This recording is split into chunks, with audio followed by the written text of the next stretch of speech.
it feels harder to travel throughout the country right now, it's not just in your head. Gas is up, flights are fewer and more expensive. One of the biggest low-cost airlines just collapsed. Cruise ships are dealing with outbreaks again.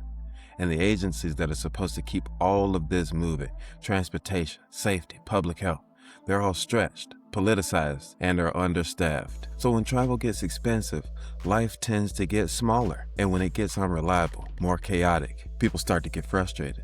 And that frustration doesn't stay in your car or at the airport. It eventually shows up at the ballot box, something that Trump and the Republicans rightly fear, especially when they remember this. Check this out. Under the Trump economic plan, we will cut your energy prices in half within, mark it down, and you can get very angry at me if we don't do it. Within 12 months, your energy prices will be cut in half. My plan will cut energy prices in half or more than that within 12 months of taking office. Number one, your energy bill within 12 months will be cut in half, and that's my pledge all over the country. Beyond farmers, that's my pledge all over the country. This is The Quiet Lie, where we don't just cover the headlines, we connect the dots. Because right now, it's getting harder to move through America, and that's not by accident. So let's get into it. And let's start with energy, because like I said, gas is up, groceries are up, flights are up. It's the same story. When travel gets expensive, like I said, life tends to get smaller. So we'll start with energy, because everything moves on it. Reuters and AP reported this spring points to instability in the Middle East, especially around shipping routes like the Strait of Hormuz, pushing oil markets upward. That translates quickly to higher gas prices in the U.S. The U.S. Energy Information Administration, the EIA, shows fuel costs feeding directly into transportation and shipping costs. And that's why when gas rises, groceries rise right behind it. Airlines are feeling it too. Jet fuel is one of the largest operating costs. So when fuel spikes, airlines don't just absorb that, they pass it on. Just like when the tariff costs hit them, they pass it on to the consumer. Right? So now you've got higher gas at the pump, you've got higher airfare, you've got higher delivery costs on everyday goods, and that hits the consumer. Families, commuters, then small businesses. War doesn't just stay over there. It shows up in our everyday budget. Now, when we bring into that leadership, when experienced leadership at the Department of Energy, transportation, and economic advisory roles are replaced with more politically aligned figures, as Trump is one to do, or positions that just sit vacant altogether. You lose institutional memory or any kind of long-range planning. Nobody knows where we are, where we were going, what the plan even was, if there is a plan. And that matters when the markets move as fast as ours do. Because stabilizing any of that fuel volatility isn't just about going out talking about drill, baby, drill, or any of those other MAGA Republican talking points. It's about coordination, diplomacy, reserves, regulatory timing, communication, something that we have not been seeing from this administration. And when all that breaks down, the costs don't stay just in the policy realms. It shows up in our tank. And when the fuel gets expensive, like I said, travel gets expensive. But this next story isn't about the prices just going up. It's about options disappearing now.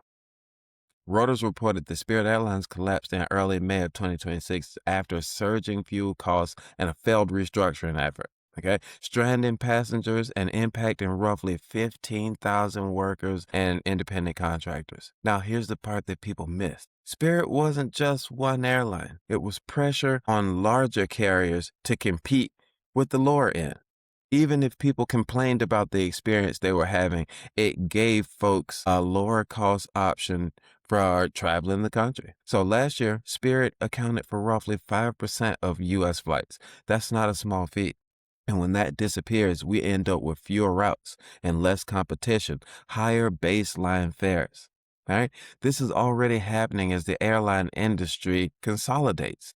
Okay? We're seeing mergers happen one after the other. The failed Spirit merger was part of the reason for the trouble they were having leading to this downfall. The Department of Transportation is supposed to regulate competition, enforce consumer protections, and keep pricing transparent. But when leadership shifts toward political loyalty over expertise or enforcement weakens, you don't just get bad airlines. You get what we're seeing now. Airlines going out of business, leaving us with fewer choices. The FAA is still dealing with staffing shortages and system modernization issues. DOT has faced so much criticism over delayed enforcement on these airline practices. And these aren't abstract problems. They're the reason people get stranded. They're the reason refunds take weeks. The reason flights can cost what they cost. You don't have to love Spirit Airlines, okay? I'm not that big of a flyer, but I hear what people say about it. But you don't have to love Spirit Airlines to understand what happens when the cheapest seat disappears. Flights are going to be more expensive. Options are shrinking. But even when people find a way to travel, there's another system riding with them. You can leave the country, but public health travels with you. The Centers for Disease Control and Prevention report that the neurovirus causes roughly 2,500 outbreaks annually in the United States, and more than 90% of diarrheal disease outbreaks on cruise ships. The CDC's vessel sanitation program has already tracked multiple cruise ship outbreaks in 2026 across major lines. And recently, international reporting flagged a suspected hantavirus situation aboard a cruise vessel, reminding people how quickly health concerns escalate in enclosed travel environments. Now zoom out. Okay. Cruise outbreaks are rare in the grand scheme of things, but they are visible. And that visibility matters because it reminds people that safety systems have to work, and they have to work before you need them. We can't be trying to come up with systems to combat illness when a person is already out to sea.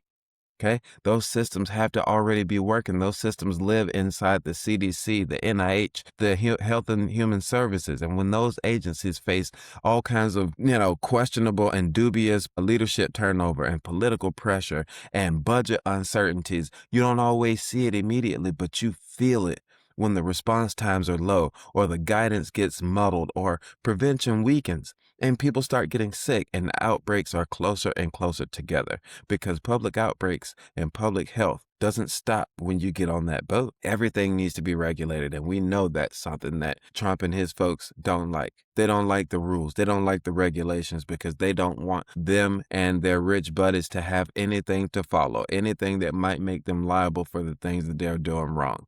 All right. But what we do know is that this summer is going to be the test for what is happening right now with energy, oil and gas, fuel.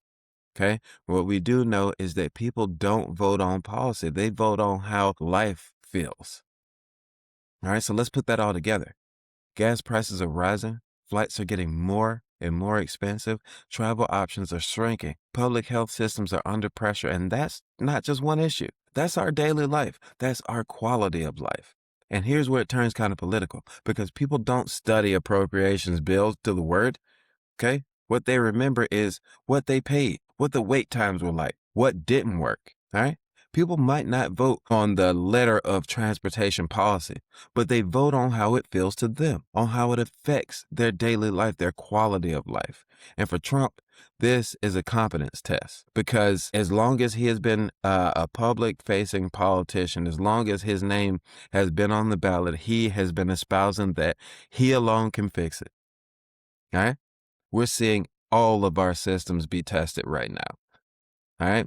But when he's saying, I alone can fix it, as we saw earlier in the package, he talked about within that first year, he was going to bring energy costs down by half, 50%. Okay? They're up by that. And now he's doing what he always does. He plays it down. All right? So it's time for his supporters to stop falling for the okie doke. Okay, some of them have had that moment, that realization, that great realization that he's been lying to them the whole time, telling you to look over here while his hand is in your pocket over there, making you believe that I alone can fix it. But one thing we do know is that if travel gets more expensive, less reliable, and more chaotic, that argument gets harder to make for him. But for Democrats, the opportunity is simple, but only if they can say it plainly. They need to make life easier to move through. We need cheaper travel. We need reliable systems. We need cheaper groceries, cheaper gas, more affordable rent and mortgages. Less chaos. People want to get back to not having to listen to everything this guy is saying, to be able to live their life and know that the leaders they chose in this representative democracy have their best interests at heart and are working toward that end. Because if movement and travel keeps getting harder here, people will look for someone else who can make it easier again. Let's hope that that metaphor rides us all the way into the midterms and throughout, and we can get better stewards of our legislation that will lead us to getting better leaders toward 2028. All right. If this broke it down for you, please like, subscribe, comment, and share. We are growing. The Quiet Quorum is growing, but we're growing incrementally. And I need your help. Please join our Quiet Quorum so that we can grow, increase this message to all that need to hear it. So, as always, stay grounded, stay informed, and stay loud quietly. This is The Quiet Loud. Y'all take care.